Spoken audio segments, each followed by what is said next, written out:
Guys, time check 10:48 ng umaga, October 9, 2024. So day 2 natin sa Lalamove. Ngayon ang diskarte natin is i-maximize yung per trips natin hanggat maaari, double booking sa isang area, sa isang pickup na din. Okay. Ang target area ko is Manila kasi may transaction din ako sa Manila. So para makover up din niya yung gas saka toll fee na din. Ang galing mo, Anggoy! Ang galing! So ayun guys, waiting na tayo. Saka nagbaon na din pala tayo kasi nung day 1 natin. So ito yan. At madami tayong naging doon, parang palpak na diskarte. So this time may baon na tayo para makatipid. So let's go. So guys, time check is 10:59. So nakakuha tayo ng first booking natin. So ang ruta niya is Cabuyao to Muntinlupa. At may toll fee din na babayaran. So na aware ko naman si customers. Ito yung amount ng transaction natin para sa first booking natin. So first booking, let's go. So guys, time check is 12:04. So natapos nang i-load yung first booking natin. Ito yung yan. So pa-flash ko na lang sa screen. Yan yung niload, 5 boxes yan na frozen goods. So tara, deliver na natin. So guys, nagpa-full tank pala tayo para makompute natin yung nagastos nating gas. So ayan. So itong 11.9 kilometer na yan, yan yung from bahay to first pick up natin sa gasoline station. So later magpa-full tank ulit tayo after ng biyahe natin. So let's go. Guys, na drop na natin yung first booking natin. So time check is 1:15 na ng hapon. So yung first booking natin, hindi natin nahanapan ng second booking.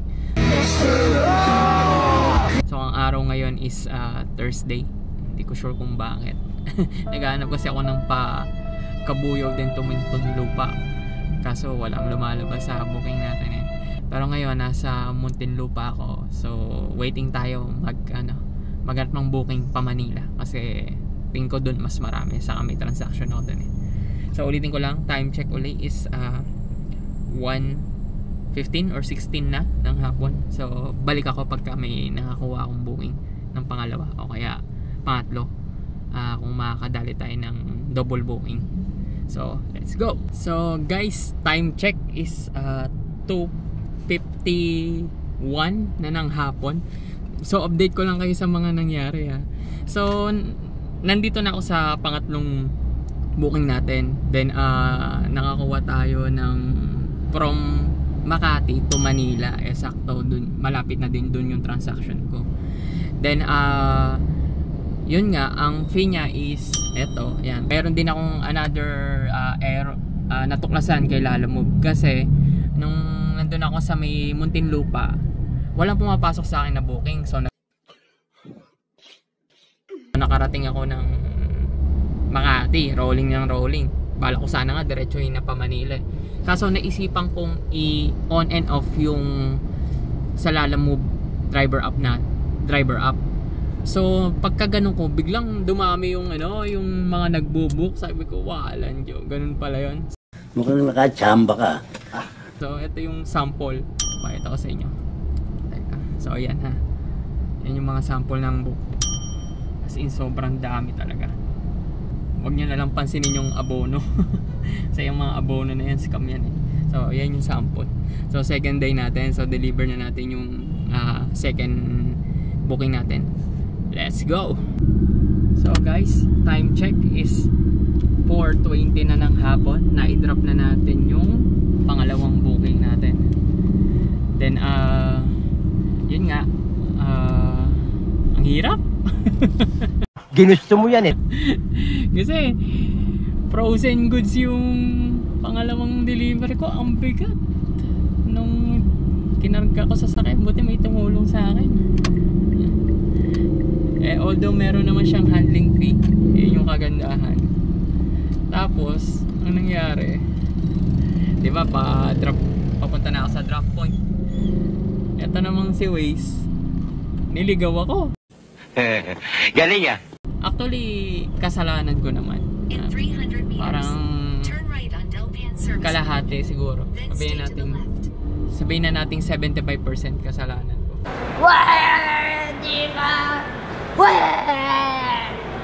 Kasi nung nandun ako sa may pagpipick upan, winis ko na yung papuntang drop point. Then ang nangyari, pinapadaan niya ako sa Skyway. So ang baba daw is Quirino exit. So yun, naikarga na yung item.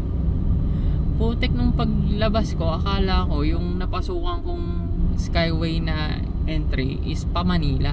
Yung pala ay pa ano, papuntang south, pabalik. Ang galing! Ang galing! Ay ko, awalan Jo, hindi ikot ako ng ano, ng NAIA. Sobrang traffic. Buti si customer mabait at sinagot niya yung toll fee ng balikan ng NAIA. Tapos yung toll fee din ng Quirino. So ang talo ko na lang siguro dun yung gas. Yun nga. Tapos na-drop na natin. Nangangapa pa ako. Meron palang mga nagbo-book na hindi sila yung magre-receive.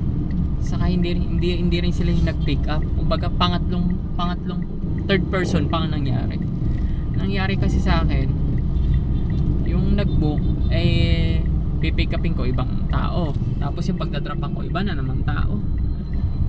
Although tingin ko common naman sa lala mo, pero sa second day natin yun yung na-experience natin.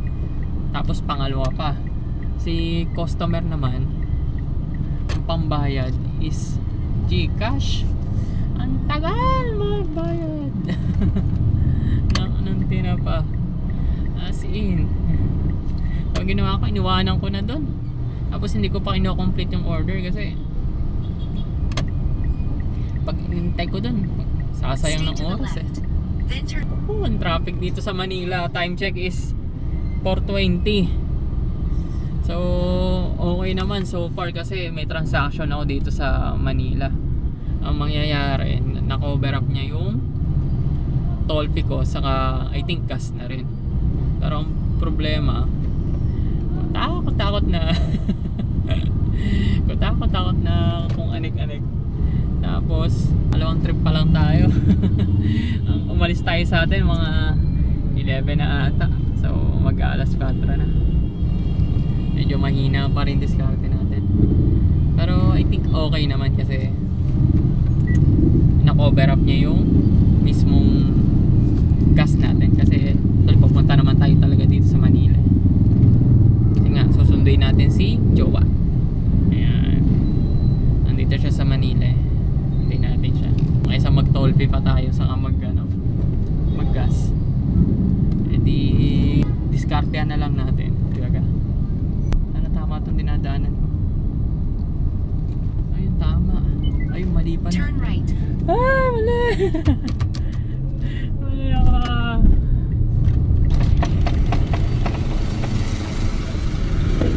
I know you're done. Thank you. Kamali pa. Ito hirap sa Manila eh. Kahit naka-whiskey, yung daan dikit-dikit, hindi mo ma-determine kung saan talaga pupunta. Diyos ko po, inang. So ang oras ngayon is pa rush hour pa naman. Gusto ko na kumain. Yun, tama ang ating pinuntahan. Hirap talaga dito sa Manila. Kakayamot. So mamaya na lang ulit pagka makahanap tayo ng pangatlong booking natin, pabalik sa bahay natin para ma-cover up naman niya yung gas and toll fee.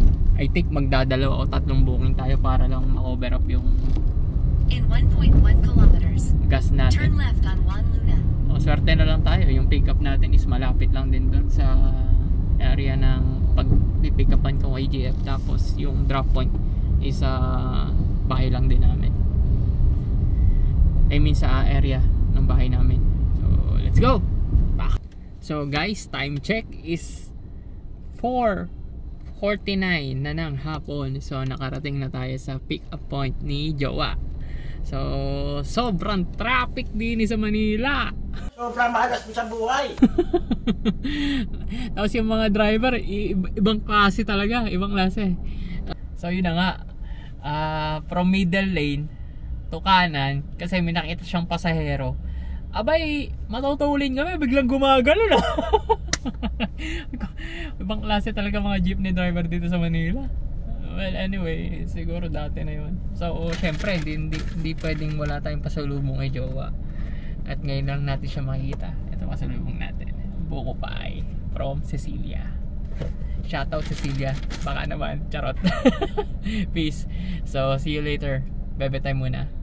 Yo. So guys, time check is 6:27 na ng gabi. So nakakuha tayo ng pangatlong booking. So ngayon kasama ko na si Jowa. So ayos yun kasi ang nakuha nating booking is pabalik na ng Laguna. Then kagandahan nun, nasagot na din yung gas natin saka yung toll fee. So tara, pick upin na natin. So guys, time check is 9:01 na ng gabi. So natapos na din natin ang ating third booking. So ito yung details saka yung income na nakuha natin. Then ito naman ang ating amount ng full tank before and after. So nakakuha tayo ng, tayo ko na lang din sa screen. So according dito kay LC, ang pangalan ng ating sasakyan is 138.9 km ang tinakbo natin from kaninang umaga hanggang sa pag-uwi natin. So yun lang guys. So sana nag-enjoy kayo sa aming munting video at may natutunan ka din kung sakaling nagbabalak ang ipasok yung sasakyan mo sa Lala mo para extra income na din. Share ko na din sa inyo tong gamit kong car fan kasi sulit to, especially yun nga kung nagbabalak ay pasok sa Lala mo yung sasakyan mo. Goods to kasi kahit number 1 lang yung aircon mo, malamig na rin kasi nga nakakatulong to. So USB na lang din naman to, saksak mo lang. So lagay ko na lang din yung link sa description or sa comment section, so check mo na lang. So guys, etong first picture, ito yung kinita natin buong araw. So itong pangalawang picture naman, ito yung pinagas natin. So syempre minus lang natin pinagas natin. Ang total na kinita natin buong araw ay 615. So guys, kung nagbabalak ka, ikaw na ipasok yung sasakyan mo para extra income, lagay ko na lang yung link sa comment section or sa description para kahit papano meron ka ding 200 pesos basta i-type mo lang yung referral code ko. So yun lang guys, pa-subscribe na rin ha para dire-diretso yung paggawa natin ng vlog Lala Move series. See you soon. Bye bye.